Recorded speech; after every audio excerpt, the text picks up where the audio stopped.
Okay, I'd like to call the meeting to the of the San Mateo County LAFCo Mission to order at 2:31.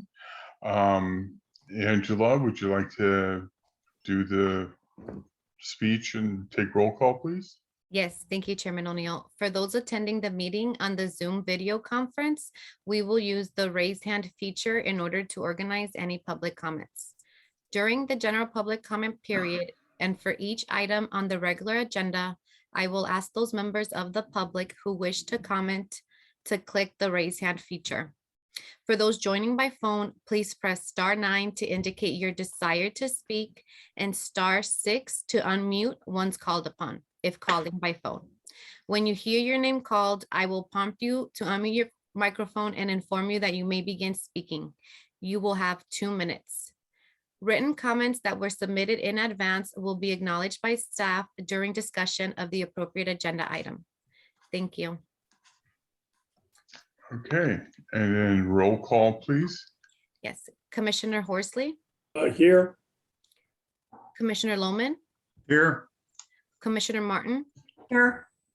Commissioner Rarback, Here. Commissioner Slocum, Here. Vice Chair Draper, Here. Chairman O'Neill, Here. and present, we also have alternate members, Jim O'Neill, Diana Reddy. Staff, we have Executive Officer Rob Bartoli, Legal Counsel Timothy Fox. Thank you. All right, and next we'll have item number 2 will be the oath of office conducted for Commissioner Martin and Chair O'Neill. And I guess either Don or Tim is going to administer the oath. So yeah, I'll turn it over to Tim. Good afternoon. Just by way of clarity, there has been a change in the law, state law governing the administration of the oath of office in California, and a number of agencies are adjusting to new practices. It doesn't change it much, but it does make it clear that the prior practice of being administered the oath once when you draw your candidacy papers for elective office, or when you first take your first term of office, may not be adequate. And so a number of agencies, including the county, have begun administering the oath at the commencement of each term. And the formerly ceremonial administration of the oath for elected officials at their first meeting is now actually legally effective. It's required that it take place prior to assuming office or a new term. So there are several of you in this category. So I will start, I think, with Commissioner Martin. I'll ask at the beginning, would you prefer to swear or affirm? Some people have an objection to using the term swear. Affirm. Okay.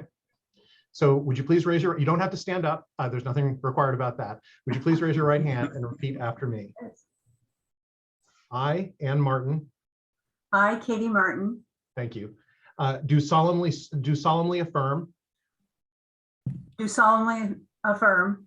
That I will support and defend. That I will support and defend. The Constitution of the United States and the Constitution of the State of California. The Constitution of the United States and the Constitution of the State of California. Against all enemies, foreign and domestic. Against all enemies, foreign and domestic. That I will bear true faith and allegiance to the Constitution of the United States. That I will bear true faith and allegiance to the Constitution of the United States. And the Constitution of the State of California. And the Constitution of the State of California.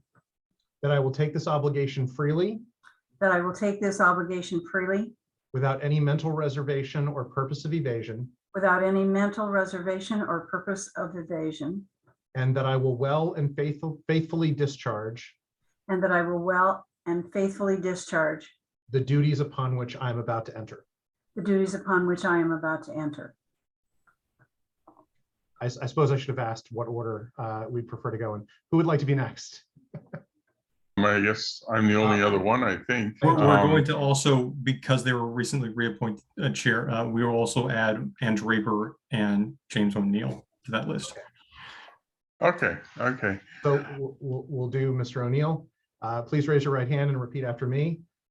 I, Mike O'Neill. I, Mike O'Neill, do solemnly swear that I will support and defend. Hang on a second. In order for the oath to be valid, I have to administer it. So you have to Oh, repeat after okay. me. As Sorry. silly as it sounds, that is in fact the rule. So Oh. I'll say each phrase and please repeat after me. Okay. I, Mike O'Neill, do solemnly swear I, Mike O'Neill, do solemnly swear that I will support and defend that I will support and defend the Constitution of the United States and the Constitution of the State of California the Constitution of the United States and the Constitution of the State of California against all enemies, against Foreign all and domestic. enemies, foreign and domestic, that I will bear true faith and allegiance that I will bear true faith and allegiance to the Constitution of the United States and the Constitution of the State of California, to the Constitution of the United States and the Constitution of the State of California, that I will take this obligation freely that I will take this obligation freely without any mental reservation or purpose of evasion, without any mental reservation or purpose of evasion, and that I will well and faithfully discharge and that I will well and faithfully discharge the duties upon which I am about to enter. the duties upon which I am about to enter. Thank you. Congratulations. Thank you. Okay. Next up, Okay. Commissioner Draper. Here I am. Please ignore the first line. Okay. I, I- Ann Draper, oh, so did you say, would you prefer to swear or affirm? Swear is fine. I, Ann Draper, do solemnly swear I, Ann Draper, do solemnly swear that I will support and defend the Constitution, that I will support and defend that I will support and defend the Constitution of the United States and the Constitution of the State of California the Constitution of the United States and the Constitution of the State of California against all enemies, foreign and domestic, against all enemies, foreign and domestic, that I will bear true faith and allegiance that I will bear true faith and allegiance to the Constitution of the United States and the Constitution of the State of California, to the Constitution of the United States and the Constitution of the State of California, that I will take this obligation freely that I will take this obligation freely without any mental reservation or purpose of evasion, without any mental reservation or purpose of evasion, and that I will well and faithfully discharge that I will well and faithfully discharge the duties upon which I'm about to enter. the duties upon which I'm about to enter. Thank you. Congratulations. Okay, James O'Neill. Can you hear me? Can you Yes. hear me? All right. Would you prefer to swear or affirm? Swear. Okay, please raise your right hand. I, James O'Neill, do solemnly swear I, James O'Neill, do solemnly swear that I will support and defend that I will support and defend the Constitution of the United States and the Constitution of the State of California the Constitution of the United States and the Constitution of the State of California against all enemies, foreign and domestic, against all enemies, foreign and domestic, that I will bear true faith and allegiance that I will bear true faith and allegiance to the Constitution of the United States and the Constitution of the State of California, to the Constitution of the United States and to the Constitution of the State of California, that I will take this obligation freely that I will take this obligation freely without any mental reservation or purpose of evasion, without any mental reservation or purpose of evasion, and that I will well and faithfully discharge and that I will well and faithfully discharge the duties upon which I'm about to enter. the duties upon which I am about to enter. Thank you. Congratulations. Thank you. Thank you, Tim. And that concludes that particular item. Okay, well, now next we'll move on to item number 3 for public comment. Angela, is there any public comments received or in the audience? Thank you, Chairman O'Neill. We did not receive any written public comments for items not on the agenda. And I do not see any hands raised for this item, Chairman. Thank you. Okay, thank you. Item number 4, the consent agenda. Do I need a motion to approve is there any public comments or members of the public raising their hands on the consent agenda? Thank you, Chairman. There is no virtual hand raised from the public. Is there any member of the commission wishes to pull a consent item? I don't see any hands, so I need a motion to approve the consent agenda. So moved. Oops, Let's second. see. Yeah, we have Horsley first, and I didn't catch who was first, but I heard Horsley second, so, I think that was, I believe, through the chair, that was Commissioner Rohrbach who made okay, the motion and Commissioner Horsley who seconded. okay. Thanks, Harry. I will proceed with roll call. Commissioner Horsley, Yes. Commissioner Loman, Yes. Commissioner Martin, yes, Commissioner Rohrbach, Yes. Commissioner Slocum, Yes. Vice Chair Draper, Yes. Chairman O'Neill. Yes, Thank you, Chair. Your motion passes. thank you. Okay, item number 5 is LAFCo. Items 5A through C will be presented by Rob Bartoli. Rob? Thank you, Chair. So yes, there are 5 items from LAFCo this time. The first one is 5A. It's the nominations for the 2022-2023 LAFCo Board of Directors. So LAFCo has announced that nominations are open now for that session for Board of Directors. The recruitment committee is accepting nominees for a county member and a special district member in the coastal region. And then there's a map of the regions that's attached to the nomination packet that was part of the agenda packet. The election will be concluded during the LAFCo annual conference on October 20th. Nominations are due by September 19th and will require nomination by the commission and submittal of the attached candidate resume form. So if there are commissioners for the county member seats or the special district member seats, we would need to have an item for nominations, and then we would complete the application and then submit that to LAFCo by September 19th. So I don't know if there is any interest from the commissioners from either special districts or the county on joining the LAFCo board. If there is, certainly we can go forward. Otherwise, this is more of just an informational item at that point. Okay. Is there any written comments received? Thank you, Chairman. We did not receive any written public comments for item number 5. Okay, is there any comments or questions from the commission? Okay, if not, we'll move on to item number 6, Legislative and Policy Committee. But for the chair, if I can also, I have a quick update for item 5B and 5C. That was only item 5A. Oh, okay, sorry. Yeah. No problem. So under 5B is the 2022 LAFCo Achievement Awards nomination. And again, LAFCo annually recognizes commissions, individual commissioners and staff or projects for exceptional outcomes and contributions. And then LAFCO is requesting nominations for those particular awards by Friday, August 22nd. And then there's an application that is attached to that packet along with a list of past recipients. And then I'll just conclude with item 5C, and then I'll take any questions or comments. And then 5C is the LAFCo 2022 annual conference notice. That conference is from October 19th through the 21st at the Hyatt Regency in Newport Beach in Orange County. There'll be a number of workshops and sessions at the conference, including a mobile workshop. It's a 2-hour-long harbor boat ride to discuss municipal services within the coastal area on Wednesday morning of the conference. So far, I've received 3 commissioners interested in attending: Vice Chair Draper, Chair O'Neill, and alternate Commissioner Jim O'Neill. So if any other commissioners have interest in attending, please let me know. We typically have had 3 or so commissioners attend the past conferences. We haven't met for a couple of years now due to COVID, but in the past, that's typically what we have had. And early bird pricing ends at the end of July. So please let me know if you are interested in attending. Is there a question from somebody? yes. Rob, I believe that I sent you a note saying I was interested as well.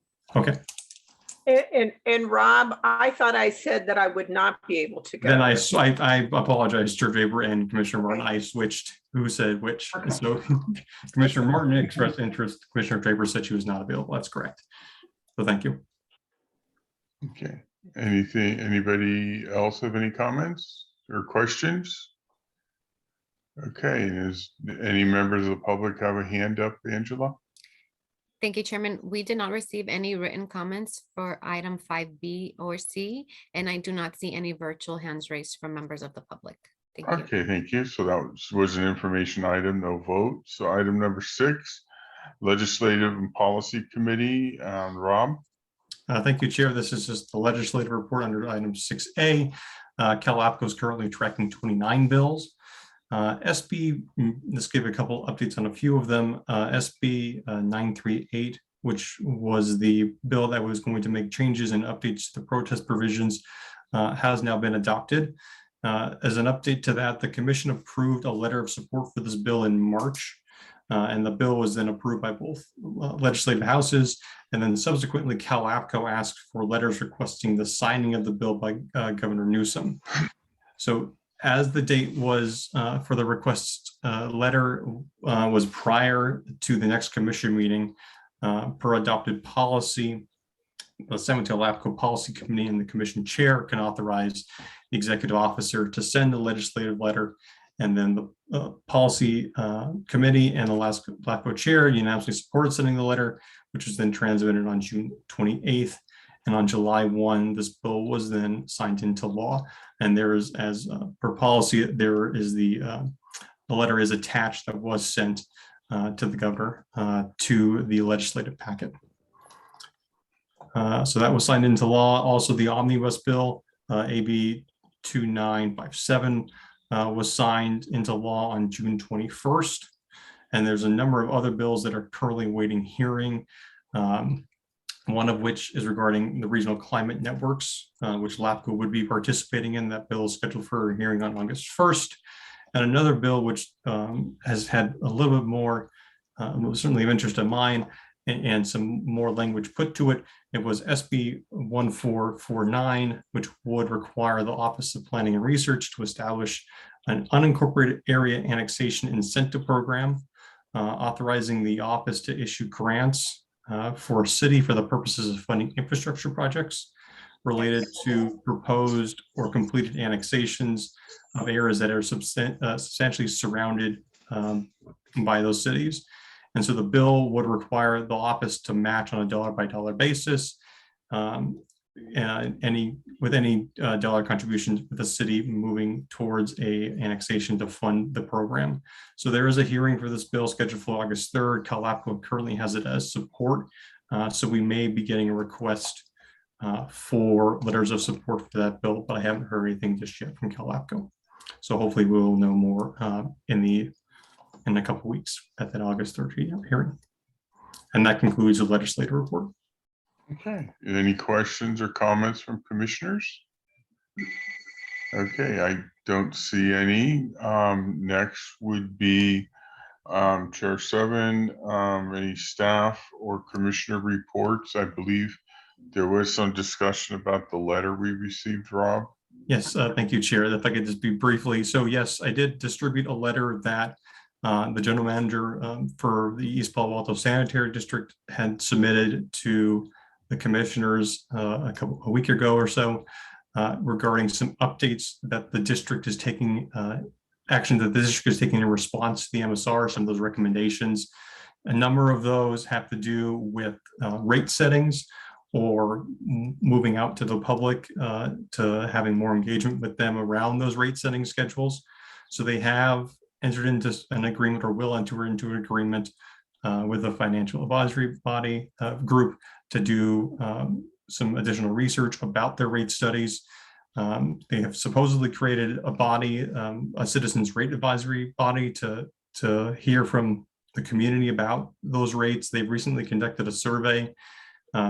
Some of the questions, in my personal opinion, may not have been the most useful in looking at what the feedback is from the community about what those rates are, but they are working towards some of those items that we did have recommendations for.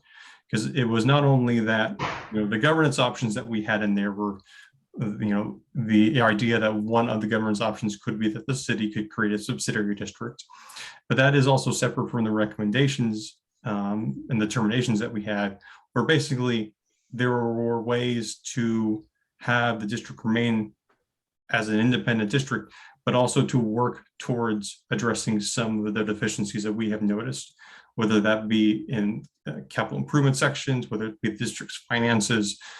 So they are showing that they are at least taking initial steps to address those concerns. So certainly LAFCo staff will be following the work that the district is putting together, and they may or may not come back with us for more additional information to show that they are working on items. Also, in the past, when we have had MSRs, we have sometimes had basically check-ins within a year or so of completing them to see how those agencies have responded to our recommendations and if they have implemented any of them. Okay. Any questions or comments? Commissioner Horsley?